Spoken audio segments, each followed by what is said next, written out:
Hello students, कल हमने जो चैप्टर चल रहा था, ठीक है ना, इंडियन इकोनॉमिक इन्वायरमेंट के बारे में पढ़ लिया था। आज हमें पॉइंट है डिमोनेटाइजेशन, विमुद्रीकरण। ठीक है ना, अगर इसको सिंपल सी लैंग्वेज में बोलूं मैं, ठीक है ना, तो इसे बोला जाता है नोटबंदी। क्या? नोटबंदी। ठीक है ना, उसी के हिसाब से आप इसको समझ में पड़ा था। जैसे डिमोनेटाइजेशन, विमुद्रीकरण शायद आपको समझ में ना, ठीक है ना, हम पढ़ते हैं कि जो डिमोनेटाइजेशन होता है वो क्या होता है। विमुद्रीकरण एक आर्थिक गतिविधि है सामान्य।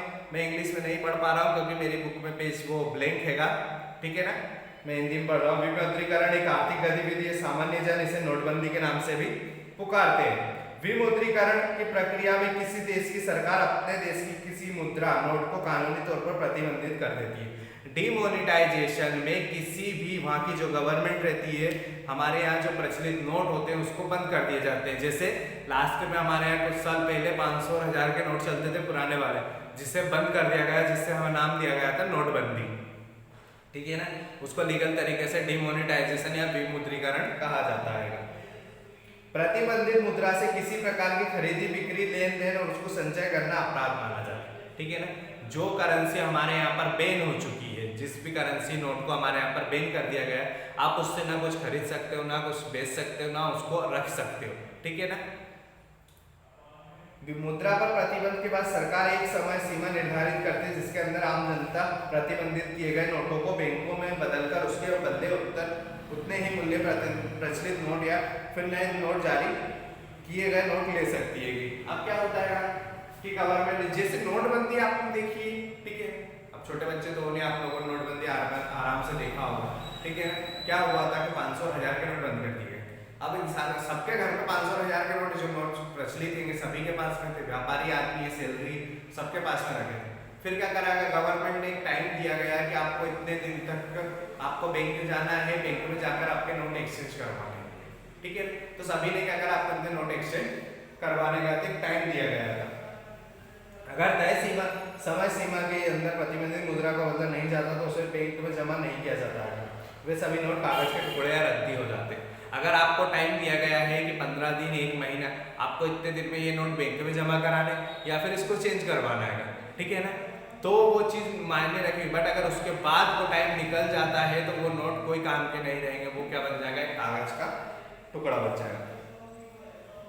अब डिमोनेटाइजेशन करने का उद्देश्य क्या होता है, मोटिव क्या होता है, ऑब्जेक्ट क्या होता है, ठीक है ना, दिया है कि विमुद्रीकरण के सामान्यतः 2 उद्देश्य होते हैं, कालाधन और जाली नोटों को चलन से खत्म करने के लिए विमुद्रीकरण का कदम उठाया जाता है।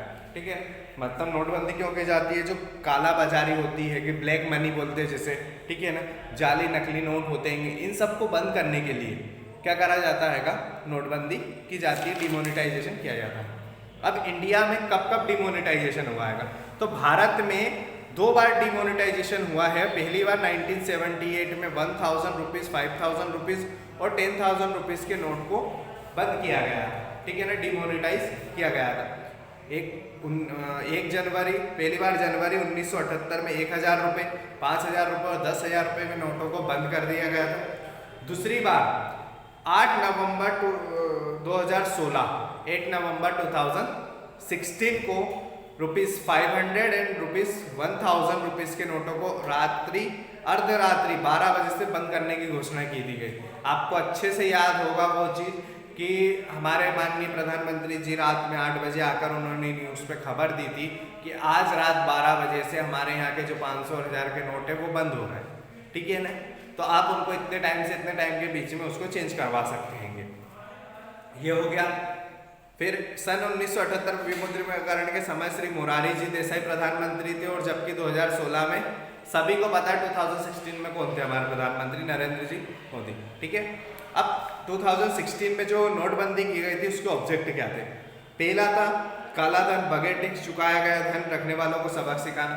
वो सारे लोग ब्लैक मनी लेते हैं जो टैक्स नहीं चुकाते और पैसा अपने पास में रख लेते हैं, ठीक है ना, उन लोगों को सबक सिखाने के लिए कि आपके पैसे, अगर आप बैंक में पैसे जमा करोगे तो आपको क्या देना पड़ेगा, हिसाब देना पड़ेगा उस पैसे का। ठीक है ना, क्या आपने अगर 5 लाख जमा करे, 10 करोड़ रुपए जमा करे, तो कहाँ से आया आपके पास में इतना पैसा, ठीक है ना। तो आपको हर रुपयों का हिसाब देना है। अगर आपके पास में इतने रुपयों का हिसाब है तो आप बैंक में जमा करा दो, आपको कोई दिक्कत नहीं। बट अगर आपके पास में उन पैसों का हिसाब नहीं है तो वो सब क्या मानी जाती है, ब्लैक मनी।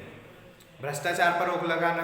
अब बहुत सारे ऐसे काम होते हैं कि जो पहले अगर करेंसी जो रहती है, अब क्या कर दिया गया, डिजिटल कर दिया गया सब चीज़, ऑनलाइन पेमेंट, ऑनलाइन करेंसी, सारी चीज़ें उसी पे बिहार बेस कराई जा रही है। बट पहले क्या होता था, सारा काम नगद किया जाता था, पैसा कब आ रहा है, कहाँ से आ रहा है, कैसे आ रहा है, कोई ध्यान नहीं देता था। ठीक है ना। तो वो सारी चीज़ें इन्हें खत्म करी गई। नशे का कारोबार, भूमाफिया तस्करी में संलग्न लोगों के अवैध लेन देन को समाप्त करना, जितने भी उल्टे सीधे काम थे वहां से पैसों को खत्म करना। आतंकवाद और उग्रवाद की गतिविधि को संचालन हेतु तो चलन में बने हुए जाली नोटों के लेन देन को ध्वस्त करना। अब जितने भी नकली नोट बने थे 500 और 1000 के, जब ओरिजिनल नोट ही रद्दी हो गए तो नकली नोट तो रद्दी हो नहीं होंगे। ठीक है। कर चोरी के लिए किए जाने वाले नगद लेन देन को समाप्त करना। टैक्स चोरी के लिए जो भी नगद केस में ट्रांजैक्शन किए जाते थे उसको खत्म करना। राजनीतिक चंदे के रूप में दिए जाने वाले अवैध धन पर रोकथाम। पॉलिटिशियन पार्टी को जो भी चंदा डोनेशन दिया जाता था चुनाव के लिए या फिर अदर किसी भी चीज़ के लिए, तो उन सब पे रोक लगाना। और हवाला कारोबार पर अंकुश लगाना, जो भी जुआ सट्टा का कारोबार होता है उस पर लगाम लगाना। ठीक है ना। अब एडवांटेज क्या हुआ है भैया, काला धन हमारा खत्म हुआ है। आतंकवाद, उग्रवाद और नक्सलवाद जो भी थे उन लोगों के क्या है कि जो भी टेररिस्ट थे उन लोगों के पास में जितना भी ब्लैक मनी या फिर ये बोल सकते हैं कि उन लोगों ने जो नकली नोट बना के रखे थे वो खत्म हो गए। ठीक है ना। आर्थिक हमारी जो इकोनॉमिक स्टेटस है उसमें इंक्रीज हुआ है, वृद्धि हुई है। ठीक से टैक्स कलेक्शन में वृद्धि हुई है हमारे पास में। इंटरेस्ट जो है वो अब लोन वगैरह जो लेते हैं उस पर इंटरेस्ट की रेट भी कम कर दी गई। जाली नोट बाहर हो गए, खत्म हो गए हैं नकली नोट। ठीक है ना। एम्प्लॉयमेंट में इंक्रीज हुआ है। ऐसे बहुत सारी चीज़ें हैं जो आपको दी गई है। Negative effect on demonetisation. अब पॉजिटिव इफेक्ट तो हमने देख लिया क्या क्या फायदे, अब नेगेटिव इफेक्ट क्या क्या हुआ है वो देखते हैं। विमुद्रीकरण से देश के पर्यटन विभाग को धक्का लगा। विमुद्रीकरण के यहाँ बाद यह उद्योग बंद की चपेट में आ गया। देश के घरेलू उत्पाद, ग्रॉस डोमेस्टिक प्रोडक्ट, जीडीपी की दर में कमी आ जाती है, जो कुछ समय के बाद सभी स्थितियाँ सामान्य होती तब जाकर ठीक होती है। ठीक है ना। अब पहला इफेक्ट क्या हुआ, जितने भी हमारे पर्यटन उद्योग थे, ठीक है ना, लाइक किसी भी होटल वगैरह जो भी चीज़ थी, ठीक है ना, बाहर आना जाना जो लगा रहता था वो सबको धक्का लगा, क्योंकि बहुत सारे बिजनेस क्या होगा, बंद हो गए। नोटबंदी के बाद आप लोगों ने देखा होगा बहुत सारे लोगों की स्थिति खराब हो गई थी। ठीक है ना। बहुत सारे लोग अभी भी नहीं उभरे हैं। तो ऐसे बहुत सारे कारण थे जिनके पास में, क्यों, क्योंकि लोगों के पास में करोड़ों अरबों रुपए का ब्लैक मनी रखा।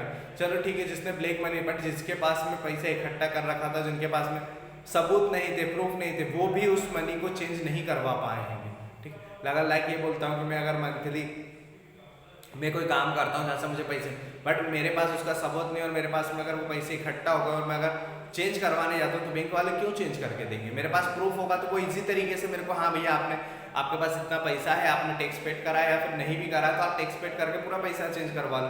बट मेरे पास कोई प्रूफ ही नहीं है उस पैसे का कि मेरे पास इतना पैसा कहाँ से आया, पुरानी प्रॉपर्टी वगैरह संपत्ति पड़ी थी। ठीक है ना। अगर प्रूफ हैगा तो मैं चेंज करवा सकता हूँ, बट प्रूफ नहीं है तो मैं उसको चेंज नहीं करवा सकता हूँ। तो बिजनेसों में भी दिक्कत लगा। हमारी जो जीडीपी है कि ग्रॉस डोमेस्टिक प्रोडक्ट, उसमें भी क्या होगा, उसमें भी गिरावट आई है कि जैसे अभी आई हुई है। ठीक है ना। नोटबंदी के टाइम पे भी हमारी जीडीपी गिरी थी और आज कोरोना की वजह से भी हमारी जीडीपी नीचे आई है। अन्य जानकारी, वर्तमान में भारत में 10, 20, 50, 100, 200, 500 और 2000 रुपये मूल्य के वर्ग के नोट जारी है। 1 रुपया, 2 रुपया और 5 रुपये मूल्य वर्गों के नोट का मुद्रण बंद किया जा चुका है। इन रुपयों का सिक्काकरण हो चुका है, लेकिन पहले जारी किए गए ऐसे नोट अभी भी वैध हैं। ठीक है ना। भारत में, इंडिया में 10, 20, 50, 100, 200, 500 और 2000 रुपये तक के नोट प्रचलित है जो गवर्नमेंट ने लागू कर रखे हैं। ठीक है ना। 1 रुपया, 2 रुपया और 5 रुपये के जो पुराने नोट थे वो अब सरकार ने बनाना बंद कर दिया है। ठीक है ना। उसके बदले उनको क्या कर दिया, सिक्काकरण कर दिया, सिक्कों में बदल दिया। बट जो पुराने नोट 1, 2, 5 रुपए के जो है वो आज भी प्रचलित है और लीगल है। अगर कोई व्यक्ति आपसे बोलता है क्या ये नोट हमारे जो हैंगे ये बंद हो चुके हैं, अब नहीं चलेंगे, ऐसा कुछ नहीं है, वो लीगल हैगा नोट। ठीक है ना। 1, 2 और 5 रुपए के जो नोट पुराने जिनके पास भी है वो लीगल हैंगे। गवर्नमेंट ने उसको बैन नहीं किया, बस उसको बनाना बंद कर दिया है, उसके बदले सिक्के बनाना चालू कर दिया। ठीक है। बाकी वो नोट आज भी जिनके पास में वो लीगल हैंगे, वैध हैंगे। ठीक है ना। विशेष, भारतीय रिजर्व बैंक भारत में मुद्रा संबंधित कार्य संभालता है। भारत सरकार द्वारा रिजर्व बैंक की सलाह पर जारी किए जाने वाले विभिन्न मूल्य वर्ग के नोट के संबंध में निर्णय लिए जाते हैं। भारतीय रिजर्व बैंक जो रहता है ना, वो जितना भी हमारे इंडिया में मुद्रा है, ठीक है ना, जितनी भी संपत्ति है, जितना भी पैसा है, वो सब कौन संभालता है? भारतीय रिजर्व बैंक। अब नेक्स्ट पॉइंट आता है भारत की नई आर्थिक नीति 1991 से बोला जाता है economic changes in initiative by the government of India since 1991। अब भारत की जो नई आर्थिक नीति 1991 के बाद क्या क्या चेंज करे गए हैं वो देखते हैं। देश की कमजोर अर्थव्यवस्था एवं धीमी औद्योगिक विकास की दर के कारण एक नई आर्थिक नीति की घोषणा की गई। इसके अंतर्गत भारत सरकार द्वारा जुलाई 1991 से नई आर्थिक नीति प्रारंभ की गई। इस नीति को उदारीकरण, लिबरलाइजेशन, वैश्वीकरण, ग्लोबलाइजेशन एंड निजीकरण, प्राइवेटाइजेशन के नाम दिया गया। वैश्वीकरण को विश्वव्यापीकरण और भूमंडलीकरण भी कहते हैं, ठीक है ना। अब क्या किया गया है कि जो 1991 था हमारे पास, ठीक है ना, 1991 के बाद में हमारी जो संपत्ति है उसको क्या कर दिया गया।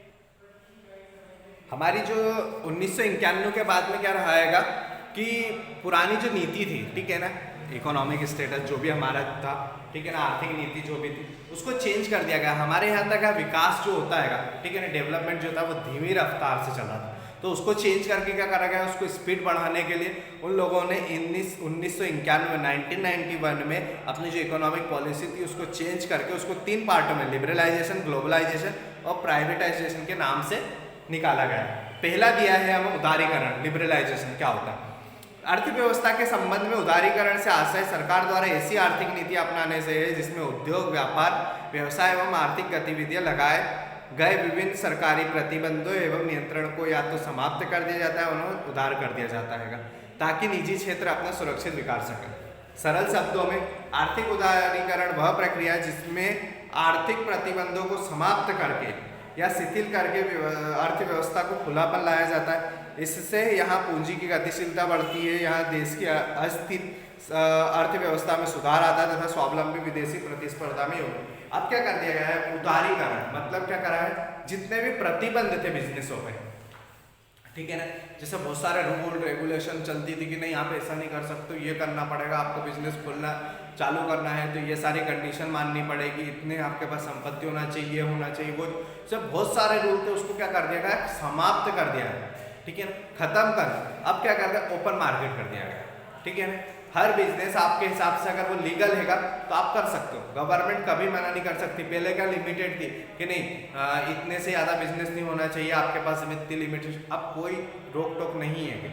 आप छोटी सी किराने की दुकान डाल लो, बड़ी डाल लो या शोरूम डाल लो, आपको पर रोक टोक नहीं। पहले थी कि नहीं इस एरिया में इतनी ही दुकान डालना चाहिए, इससे ज़्यादा नहीं होना चाहिए, ठीक है ना, यहाँ पर ये होना चाहिए, वहाँ पर वो, ऐसे बहुत सारे कारण थे। बट अब क्या कर दिया गया, सबको खत्म करके उन सारी चीज़ों को निजीकरण, जो हमारा ये बोल सकते हैं कि जो बिजनेस सेक्टर हैगा उन लोगों को लिबरलाइजेशन, उदारीकरण में भेज दिया गया है। ये बोल सकते हैं कि नहीं अब आपका बिजनेस आप इसी तरीके से कर सकते हो, फॉर्मेलिटीज कम कर दी गई, ये सारी चीज़ें, ठीक है ना। नेक्स्ट हमें दिया गया है, अब इससे हमें फायदे कौन कौन से होते हो, कैरेक्टरिस्टिक्स ऑफ लिबरलाइजेशन से फायदे कौन कौन से होते हैं। देश की अर्थव्यवस्था में बुनियादी सुधार लाकर उसे विदेशी प्रतिस्पर्धा के समान बनाना। अब हमारी जो क्या बोल सकते हैं उसको, इकोनॉमी है, ठीक है ना, हमारे देश की जो अर्थव्यवस्था है उसको फॉरेन का जो बिजनेस है उसके लायक बनाना, ताकि हम तो हमारा बिजनेस कर सकें, विदेशी लोग या फिर फॉरेन की जो कंट्री की कंपनियां हैं वो भी हमारे यहाँ पर क्या कर सके, पार्ट ले सके, या फिर उनके साथ हम कंपटीशन कर सकें। इंडिया की एक नॉर्मली कंपनी फॉरेन की किसी भी देश की कंपनी के साथ में कंपटीशन करने के लिए तैयार रहे, ऐसी हमारे यहाँ पर इकोनॉमिक पॉलिसी बनाई जा रही है। लाइसेंस और परमिट पर नियंत्रण को समाप्त करना, ठीक है ना, पहले लाइसेंस बनवाना, परमिट बनाना, बहुत सारे रूल थे, ठीक है ना, अब उसको खत्म कर दिया गया। उद्योगों की स्थापना की अनुमति देने में सरलता और शीघ्रता लाना, बिजनेस स्टार्ट करने के लिए आपको परमिशन देने में उसको टाइम कम लगाना, ठीक है ना, और उसको इजी करना, जो भी फॉर्मेटेशन होता है ना उसको इजी कर देना।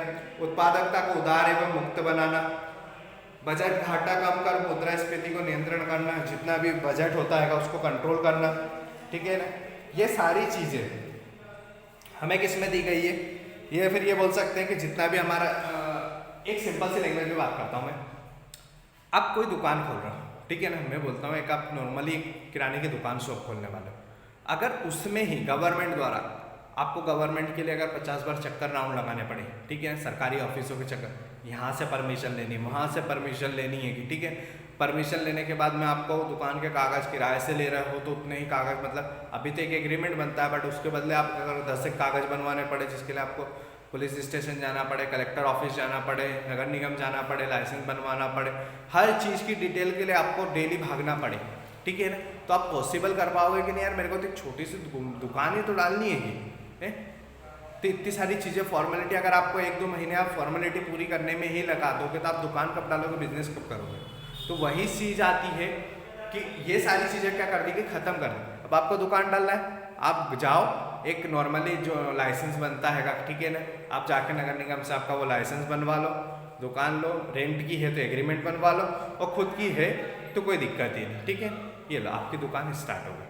बट पहले सामान्य भर के कागज लगते थे जो आप ख़त्म कर दिए गए, ठीक है ना, इसके कारण अब बिजनेस स्टार्ट करना हो गया है। अब जब ये बोल सकते हैं कि सारा अगर कोई कंपनी खोलते हैं हम लोग, ठीक है, तो पहले उस कंपनी के लिए आप जगह ढूंढोगे, कंपनी खोलोगे, ठीक है ना, लाइसेंस वगैरह, मतलब महीनों लग जाते, सारी प्रोसेस करवाना महीनों लग जाते थे कि आपने आज एप्लीकेशन लगा के आए हैंगे, अब वो 15-20 दिन बाद आगे अधिकारियों को पहुँचेगी, वो चेक करेंगे, वो फिर वहाँ से आगे पहुँचाएंगे, फिर वो लोग चेक करने, मतलब महीनों लग जाते हैं। अब क्या कर दिया गया है कि अब आपको इतनी लोड नहीं लेना, आपने एप्लीकेशन लगाया, आपको 2 से 3 दिन में आपका काम हो जाता है, ठीक है।